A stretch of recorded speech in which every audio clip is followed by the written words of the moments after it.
every time I try a new one, I'm like, oh, that's my new favorite. Say that video, Jill. Jesus. Come on. Rob can chop that in. Yeah, chop that in, Rob. She's killing me right now. Cut away. You have the dynamite drop in at this point? Starway. What are you doing? We're over here wearing hats. Good morning, Big Grove Nation.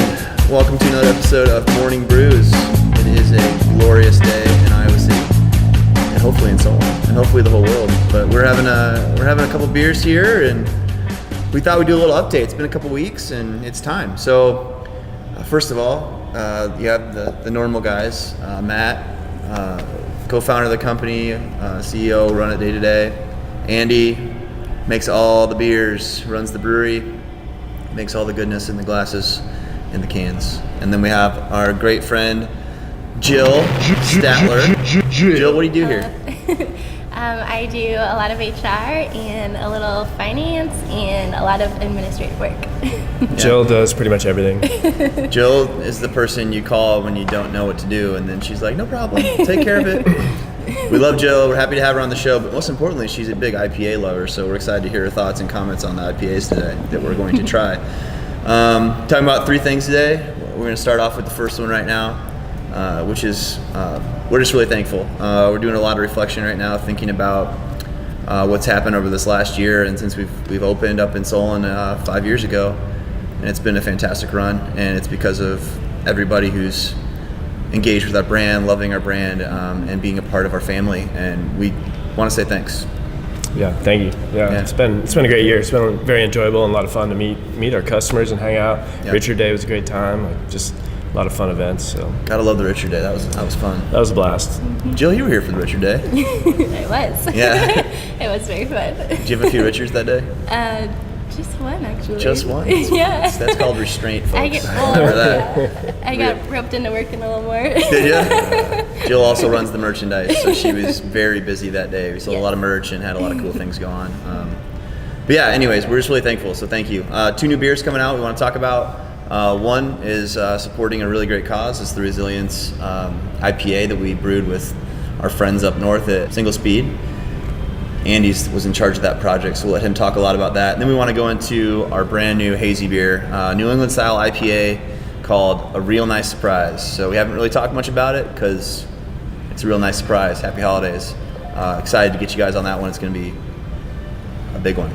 So yeah, let's talk about Resilience. What's going on with that beer? So everybody knows about the campfire there in Northern California, very near Sierra Nevada's headquarters, and so they reached out to craft brewers and asked if they could kind of help raise some money for the cause.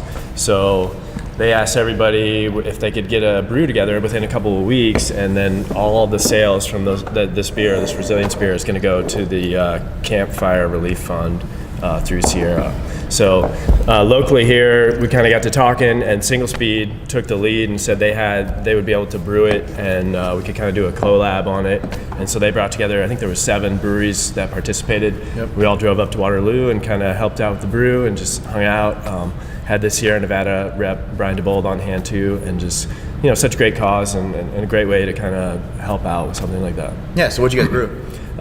Pretty classic West Coast IPA. So, you got a little bit of caramel malt in there. I didn't even see the ABV. I think it's probably about 7%.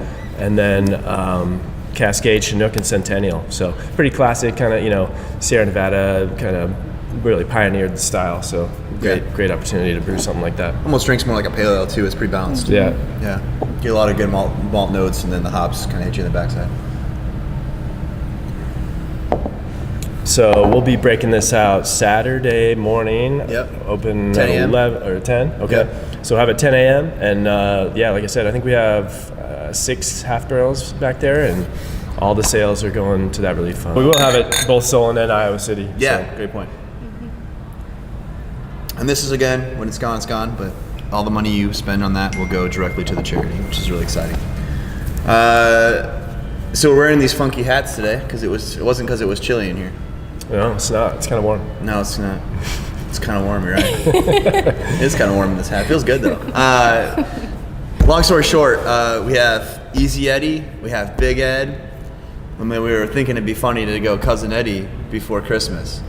And then we realized that there's several Cousin Eddie beers out there, including one of our friends up in Cedar Rapids. So we thought that was not cool. So we don't want to do that. But in the Eddie vein, and because we all love that movie so much, and Cousin Eddie's a cool dude, we came out with a new beer.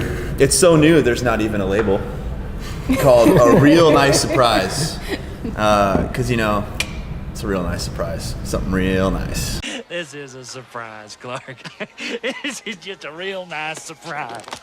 Just a real nice surprise. Here's a little list, alphabetical, starting with Catherine. And if it wouldn't be too much, I'd like to get something for you, Clark. Something really nice.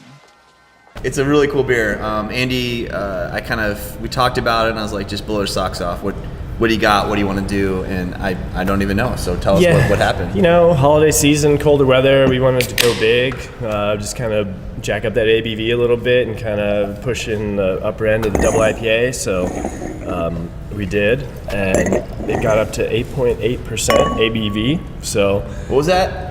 8.8%. 8.8. Is this, dare I say, the largest one we've ever made? The biggest of the big? The biggest, the hazy style, absolutely. Mm-hmm. So we went big, and then you got to hop appropriately for the ABV. So we threw in several boxes of hops as well. Went with kind of a blend, but we threw in a little bit of a Zaka to just kind of mix it up. Kind of a fun, really pungent tropical hop. So let's see what we got here. Andy, you dirty dog. It smells amazing. What do you think, Jill? It's just a real nice surprise. It is a real nice surprise. This is just a real nice surprise. Just a real nice surprise. I think Jill watched the movie last weekend, so she's got a lot of quotes in here right now. Dude, that is phenomenal. It gave the movie a whole new meaning.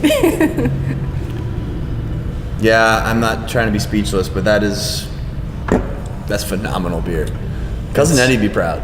It's dangerous. He'd be emptying the shitter and be proud of this beer.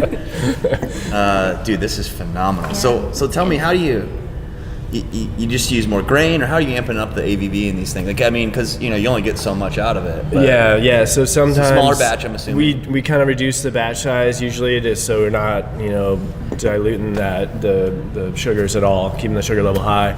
We usually add a little adjunct sugar in the kettle as well to drive it up. And then make sure you get enough yeast in there and just let her rip. So, dude, this is just a real nice surprise. 8.8%, but delicate. Mm-hmm. Dude, this is phenomenal. It drinks. I mean, I thought it drank, pretty soft. Like, really approachable for 8.8. Wasn't that what you're kind of going with?